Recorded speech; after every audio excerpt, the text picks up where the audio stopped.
एक मामला मेरे क्षेत्र का है। हमारे मुबारकपुर में 15-16 में एक बस अड्डा स्थापित किया गया। मैं एक दिन उस बस अड्डे पर गया था।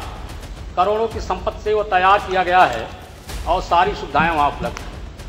लेकिन जब मैंने वहाँ देखा तो सिर्फ एक कर्मचारी उपस्थित था। मैंने उनसे पूछा कि आप कौन हैं, तो उन्होंने कहा कि मैं यहाँ चौकीदार के पोस्ट पर हूँ और आउटसोर्सिंग से। करोड़ों की संपत्ति बर्बाद हो रही है। मैंने पूछा कब बसों का आना जाना रहता है, तो पता चला एक सप्ताह पहले एक बस बनारस गई थी और आज तक लौटी नहीं। दूसरा मान्यवर, हमारे जिले के अंदर महाराजा सुहेलदेव विश्वविद्यालय स्थापित है। उस विश्वविद्यालय में पढ़ने के लिए और शिक्षक और विद्यार्थी बड़े पैमाने पर आजमगढ़ शहर में रहते हैं और अगल बगल के गांवों से बाजारों से भी लोग आते जाते हैं। तो क्या महाराजा सुहेलदेव यूनिवर्सिटी तक पहुंचने के लिए भी आप बसें उपलब्ध कराएंगे? और जो ये मुबारकपुर में बस स्टैंड बना हुआ है, लेकिन आजमगढ़ में 2-2 बस डिपो है हमारे यहाँ माननीय अध्यक्ष जी। उसके द्वारा जो बसें हमारी बलिया मऊ जो जाती है उसी माने मुबारकपुर के माध्यम से ही जाती है। जो गोरखपुर जाती है बस वो भी उसके माध्यम से जाती है।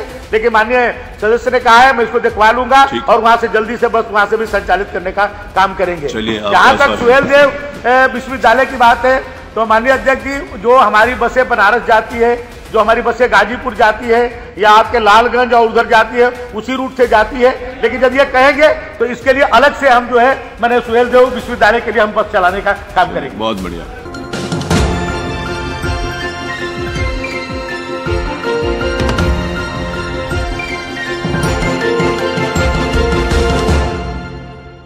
श्री अखिलेश।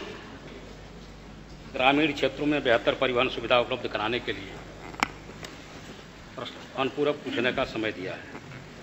माननीय अध्यक्ष जी, आज भी गांव देहात के लोगों को परिवहन निगम की बसों का बड़ा इंतजार रहता है, इसलिए कि गांव देहात के लोगों को चलने के लिए सस्ती और सुविधाजनक सुविधा सबसे अधिक परिवहन निगम की बसों से ही मिलता है। पहले तमाम क्षेत्रों में भिन्न भिन्न बाजारों से बसों के संचालन का समय फिक्स होता था और उस समय पर लोग इकट्ठा होते थे और बसों से अपने निजी कामों के लिए शहरों और तमाम कचहरी के लिए जाया करते थे। लेकिन इधर न तो बसों के संचालन का कोई समय फिक्स है, न तो बसें ही कहीं दिखाई देती हैं। माननीय अध्यक्ष जी, माननीय मंत्री जी ने हमें बताया है कि तमाम बसें जो परिवहन निगम के स्वामित्व की बसें हैं और निजी क्षेत्र की अनुबंधित बसें भी हैं, कुल मिला करके 12,325 बसें पूरे प्रदेश के अंदर संचालित होती हैं। माननीय मंत्री जी ने अपने जवाब में कहा कि 1540 मार्गों का नवीन निर्धारण किया गया है। हम पूछना चाहते हैं क्या ये नवीन निर्धारण किए गए रास्तों पर कब तक आप बस चलाएंगे? माननीय अध्यक्ष जी, एक मामला मेरे क्षेत्र का है। हमारे मुबारकपुर में 15-16 में एक बस अड्डा स्थापित किया गया। मैं एक दिन उस बस अड्डे पर गया था। करोड़ों की संपत्ति से वो तैयार किया गया है और सारी सुविधाएं वहाँ उपलब्ध हैं। लेकिन जब मैंने वहाँ देखा तो सिर्फ एक कर्मचारी उपस्थित था। मैंने उनसे पूछा कि आप कौन हैं, तो उन्होंने कहा कि मैं यहाँ चौकीदार के पोस्ट पर हूँ और आउटसोर्सिंग से। करोड़ों की संपत्ति बर्बाद हो रही है। मैंने पूछा कब बसों का आना जाना रहता है, तो पता चला एक सप्ताह पहले एक बस बनारस गई थी और आज तक लौटी नहीं है। तो सरकार की संपत्ति की क्षति भी हो रही है। और मुबारकपुर हमारा व्यापारिक केंद्र भी है और वहाँ पे तमाम बड़े शहरों के लिए लोग आया जाया करते हैं। बनारस के लिए जाते हैं, गोरखपुर के लिए जाते हैं, लखनऊ के लिए आते हैं, गाजीपुर और मऊ के लिए जाते हैं। पहले बस अड्डा नहीं था तो परिवहन निगम की कई बसें चला भी करती थी, लेकिन इधर नहीं चलती।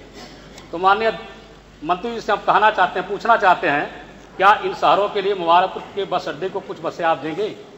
दूसरा मान्यवर, हमारे जिले के अंदर महाराजा सुहेलदेव विश्वविद्यालय स्थापित है। उस विश्वविद्यालय में पढ़ने के लिए और शिक्षक और विद्यार्थी बड़े पैमाने पर आजमगढ़ शहर में रहते हैं और अगल बगल के गांवों से बाजारों से भी लोग आते जाते हैं। तो क्या महाराजा सुहेलदेव यूनिवर्सिटी तक पहुंचने के लिए भी आप बसें उपलब्ध कराएंगे? बहुत बहुत धन्यवाद। माननीय मंत्री जी। माननीय अध्यक्ष जी, 1500 40 जो नई रूटें निर्धारित की गई है वो ग्रामीण सेवा के लिए ही हुई है और उसमें 401 रूटों पर बसों को चलाने की अनुमति प्रदान कर दी गई है। बाकी के लिए अभी आप देखें इसी बजट में भी मुख्यमंत्री ग्राम जोड़ो योजना के माध्यम से 100 करोड़ रुपया हम सबको प्राप्त हुआ है और आने वाले दिनों में हम सब जो छोटी बसें, अभी क्या होता था 12,200 गांव ऐसे थे जहां पर अभी तक असेबित था, वहां बसें नहीं चलती थी, जिसमें बड़ी बसें जाकर के वहां मुड़ने में दिक्कत आती थी।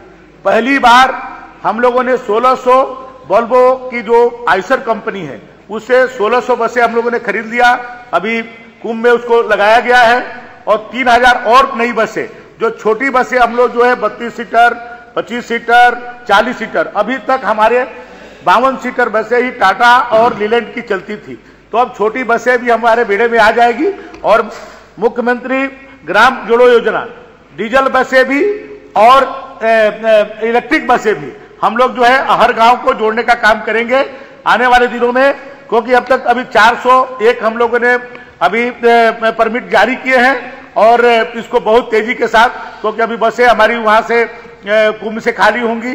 और आप देखें माननीय अध्यक्ष जी, आप देखिए हमारे शटल बस को कितने लोगों ने कुंभ में उसको सराहा, निःशुल्क जो है सेवा हम लोगों ने दिया और 8000 अतिरिक्त बसें हम लोगों ने कुंभ में लगाने का काम किए।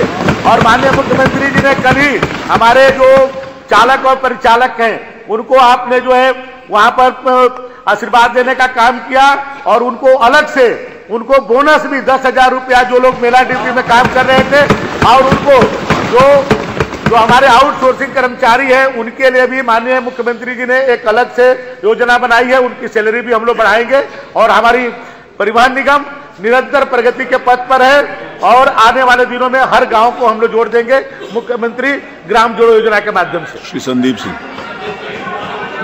एक मिनट संदीप जी। और जो ये मुबारकपुर में एक बस स्टैंड बना हुआ है, लेकिन आजमगढ़ में 2 बस डिपो है हमारे यहाँ माननीय अध्यक्ष जी, उसके द्वारा जो बसें हमारी बलिया मऊ जो जाती है उसी माने मुबारकपुर के माध्यम से ही जाती है, जो गोरखपुर जाती है बस वो भी उसके माध्यम से जाती है, लेकिन माननीय सदस्य ने कहा है मैं इसको दिखवा लूंगा और वहां से जल्दी से बस वहां से भी संचालित करने का काम करेंगे। जहां तक सुहेलदेव विश्वविद्यालय की बात है तो माननीय अध्यक्ष जी, जो हमारी बसें बनारस जाती है, जो हमारी बसें गाजीपुर जाती है या आपके लालगंज और उधर जाती है उसी रूट से जाती है, लेकिन जब ये कहेंगे तो इसके लिए अलग से हम जो है मैंने सुहेलदेव विश्वविद्यालय के लिए हम बस चलाने का काम करेंगे। बहुत बढ़िया।